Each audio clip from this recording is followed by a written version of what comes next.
Hi friends, ఈరోజు టమాటా rice ఎలాగో చూద్దాం. టమాటాలు కట్ చేసి పక్కన పెట్టుకున్నాం ఫ్రెండ్స్. బాండి పెట్టుకొని కొంచెం మసాలా దినుసులు వేసుకున్నాం ఫ్రెండ్స్. బిర్యానీ ఆకు, జీడిపప్పు, దాల్చిన చెక్క అవన్నీ వేసాను ఫ్రెండ్స్. నెక్స్ట్ ఆనియన్స్, పచ్చిమిర్చి వేసాను ఫ్రెండ్స్. ఆ రెండు ఫ్రై అయిన తర్వాత టమాటాలు వేసాను ఫ్రెండ్స్. టమాటాలు వేసి ఫుల్ మగ్గనిచ్చే వరకు చూసాను ఫ్రెండ్స్. చూడండి ఫ్రెండ్స్, మగ్గితే వాటర్ అంతా పైకి ఇలా వచ్చేస్తుంది. ఆ వాటర్ అంతా దగ్గర పడే వరకు చేయాలి ఫ్రెండ్స్. పసుపు వేసి కొంచెం కారం వేసాను, కొంచెం మసాలా వేసాను ఫ్రెండ్స్. చికెన్ మసాలా, గరం మసాలా కొంచెం వేసాను ఫ్రెండ్స్. పిల్లలు తినడానికి ఇష్టంగా ఉండదని తక్కువ వేసాను ఫ్రెండ్స్. ఎక్కువ వేస్తే కారం అంటారండి. కొద్దిగా కొత్తిమీర యాడ్ చేశాను ఫ్రెండ్స్.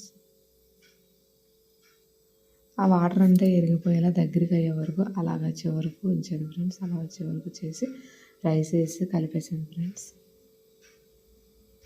అందుకని ఫ్రెండ్స్ రైస్ వేస్తున్నాను. ఆ రైస్కి తగ్గట్టు క్వాంటిటీ తీసుకున్నాం ఫ్రెండ్స్. మా ఫ్యామిలీ ఎక్కువ నైట్ టైము కర్రీస్ ఏమీ లేకపోతే ఇలా టమాటా రైస్ సింపుల్గా చేసుకుంటాం friends. Please subscribe my channel. By.